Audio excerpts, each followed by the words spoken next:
ওর বাপ জন্মের সময় মনে হয় ওরে আমার নাম গিলাই দিছিল, যা তুই জন্মের পর থেকে খালি ওর নাম নিবি।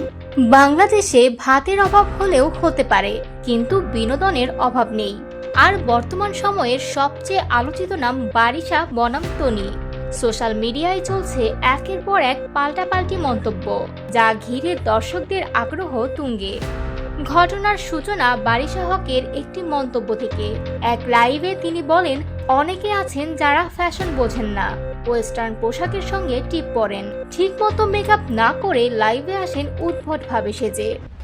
অনেকেই আছে একদম পারফেক্ট ফিগার, তারা জানে না কিসের সাথে কি পড়তে হয়, ওয়েস্টার্ন ড্রেসের সাথে টিপ পরে থাকে। যদিও তিনি কারোর নাম উল্লেখ করেননি, তবে ইঙ্গিত স্পষ্ট ছিল। আর নেটিজেনরাও ধরে ফেলেন কার উদ্দেশ্যে কথাটি বলা হয়েছে। পরবর্তীতে রুবাইয়াত ফাতিমা তনি দিয়েছেন কড়া জবাব। তিনি বলেন, আমি বারিশাকে ক্ষমা করতে চেয়েও পারছি না এমন অবজ্ঞাসূচক মন্তব্যের জন্য। আমি তো দেখিও না কখনো এইসব, মানে ফকিন্নি কি করে এসব আমি কখনো দেখিও না, বাট এরাই আমাকে দেখে। আবার আমি কি টিপ পরি, টিপ কপালে পরি না মানে কোথায় পরি, সেগুলো নিয়ে অনেক অনেক টেনশনে পড়ে যায়, কারণ আমাকে দেখে। আমি দেখি না, আমি এদেরকে নিয়ে কথা বলি না, ফালতু। ঘটনাটি এখানেই থেমে থাকেনি।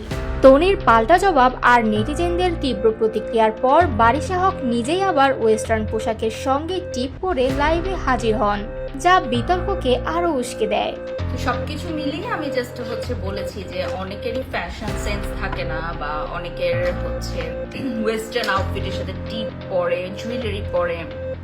সো এটা যার যার ফ্যাশন সেন্স। হ্যাঁ, তো এটাকে অনেকেই পার্সোনালি নিয়ে নিয়েছেন। এদিকে তনিকে সমর্থন জানিয়ে আরও এক কন্টেন্ট ক্রিয়েটর দিশারমা তৈরি করেছেন একটি ফানি ভিডিও, যা সোশ্যাল মিডিয়ায় নতুন মাত্রা যোগ করেছে এই বিতর্কে।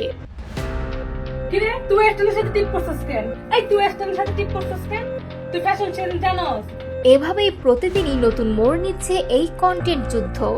দর্শকরা একদিকে বিনোদিত হচ্ছেন, অন্যদিকে প্রশ্ন তুলছেন, সোশ্যাল মিডিয়ার এই অস্থিরতা আমাদের কোথায় নিয়ে যাচ্ছে। এবার দেখা যাক এই বিতর্ক কোথায় গিয়ে শেষ হয়, বা ঘটনার মোড় কোথায় গিয়ে ঘুরে।